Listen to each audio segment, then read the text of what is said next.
तो जैसा कि बांग्लादेश कल साउथ अफ्रीका के अगेंस्ट 2 मैच टेस्ट सीरीज़ का फर्स्ट टेस्ट खेलने वाला है, तो इसलिए हम उसका रिव्यू करेंगे। तो जो सबसे बड़ी न्यूज़ है बांग्लादेश के पॉइंट ऑफ व्यू से, वो तो ये है कि Shakib Al Hasan won't be available to play the first test match. हालांकि उन्होंने जो है वो अपनी डिज़ायर शो की थी कि he wants to play his farewell test at his home, but due to security concerns he is not willing to play that match. तो वो आई थिंक ये एक कमी होगी बांग्लादेश के लिए, शाकिब अल हसन का ना होना। वैसे तो ही इज़ ऑलमोस्ट रिटायर्ड, वो अपना एक फेयरवेल मैच खेलना चाहते थे, बट वो कहीं ना कहीं बांग्लादेश को हेल्प आउट कर सकता था अगेंस्ट साउथ अफ्रीका। वहीं पर अगर साउथ अफ्रीका की बात कर ली जाए तो they are extremely confidents. Rabada ने भी जो स्टेटमेंट दी recently that he is confident to beat Bangladesh with 2-0 at their own home. तो ये भी एक बड़ी स्टेटमेंट, इसको स्ट्रॉन्ग स्टेटमेंट कह सकते हो, because it's not an easy thing to beat Bangladesh with 2-0 at their own home. They have a really good home record in test cricket. उन्होंने बहुत सी टीम्स को हराया है, ऑस्ट्रेलिया को हराया है वहाँ पर, इंग्लैंड को हराया है और न्यूजीलैंड को हराया है अपने घर पर। तो इसलिए हम हल्के में तो कभी भी नहीं हाँक सकते।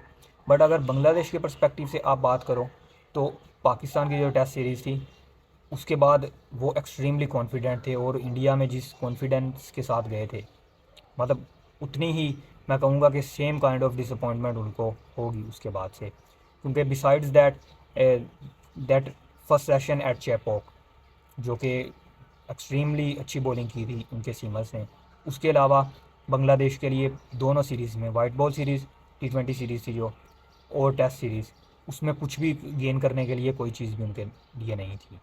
ना तो कोई ऐसा बैटर निकल कर आया जिसने जो है वो इम्प्रेस किया हो हमें, और ना ही कोई बॉलर ऐसा था जिसने इम्प्रेस किया हो। तो they will hope to come back at their home, क्योंकि उनका जो रिकॉर्ड रहता है घर पर वो कंपैरेटिवली बहुत बहुत बेहतर रहता है in comparison of away from home, चाहे वो कोई भी फॉर्मेट हो। स्पेशली लॉन्गर फॉर्मेट्स हैं जो T20 में स्ट्रगल करते हैं इवन के घर पर भी, लेकिन जो लॉन्गर फॉर्मेट्स हैं ODIs और टेस्ट, उसमें काफ़ी निखर कर आती है परफॉर्मेंस बांग्लादेश की। तो अब सिलेक्शन वाइज अगर हम बात करें तो Shakib Al Hasan is almost done for Bangladesh in test cricket. तो उनके शूज़ फिल करने के लिए I think Mehidy Hasan must be the man to replace him, क्योंकि सेम काइंड ऑफ प्लेयर हैं वो भी। He is also really genuine all-rounder, जो कि बांग्लादेश को बहुत बैलेंस करते हैं बहुत हद तक। बट अब सवाल ये रहेगा कि क्या मेहदी हसन एज ए, मतलब जिस तरह शाकिब अल हसन खेलते थे मिडल ऑर्डर में, नंबर आई थिंक 5 या 6 पर खेलते थे जिस तरह से, क्या वही रोल अपनाएंगे, या फिर उनको नंबर 8 पर ही रखा जाएगा और एज ए बॉलिंग ऑलराउंडर ही रखा जाएगा, शाकिब अल हसन की जगह एक बैटर को ट्राई किया जाएगा। क्योंकि Mehdi Hasan as a fourth bowler खेलते थे पहले भी, Shakib as a fifth bowler खेलते थे।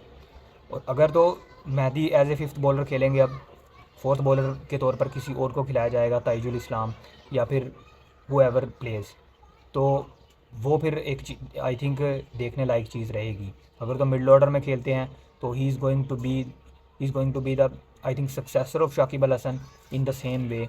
वहीं पर बैटिंग भी प्रोवाइड करेंगे उनको, वहीं पर बॉलिंग भी देंगे। बट आई थिंक मुझे लगता है कि शायद बांग्लादेश अपनी बैटिंग को थोड़ा सा स्ट्रेंथन करने के लिए मेहदी को 8 पर ट्राई करे, फिर उनके साथ जो है वो सेकंड स्पिनर ताइजुल इस्लाम होंगे, और 100 ऑन जो दो सीमर्स के साथ जाए, हुएवर XYZ जो भी वो होने वाले हैं। तो आई थिंक स्पिन बॉलिंग कर लेगी बांग्लादेश किसी ना किसी तरह से, फंसा भी सकती है साउथ अफ्रीका को। बट जो मेन कंसर्न है उनके लिए वो है इस वक्त उनकी बैटिंग परफॉर्मेंस बहुत उनकी ऑफुल है। मतलब इतनी डेप्थ होने के बावजूद भी 8 नंबर पर आपके मेहदी हसन मिराज आते हैं, जो कि आपको बहुत बहुत अच्छी बैटिंग प्रोवाइड करके देते हैं, बट फिर भी आपके जो पहले बैटर्स हैं साथ, वो मोस्ट ऑफ द टाइम्स आपको डिसअपॉइंट ही करते हैं। अगर आप देखो पाकिस्तान सीरीज़ को एक तरफ छोड़ दो, अगर आप, तो बैटिंग में हाउ मैनी टाइम्स आप कह सकते हो कि बैटिंग ने बांग्लादेश को मैचेस जितवाए हों इन टेस्ट क्रिकेट। घर पर भी जब जीते हैं तो वो बॉलिंग की ही वो ब्रिलियंस रहती है, चाहे वो मेहदी हसन मिराज की हो या फिर ताइजुल इस्लाम की हो या फिर वो शाकिब अल हसन की ब्रिलियंस हो। बैटिंग में कब बांग्लादेश परफॉर्म करना स्टार्ट करेगा ये आई थिंक देखने लायक चीज़ होगी। जो टॉप ऑर्डर है वो भी कंसिस्टेंट नहीं है, जाकिर हसन, शादमान इस्लाम।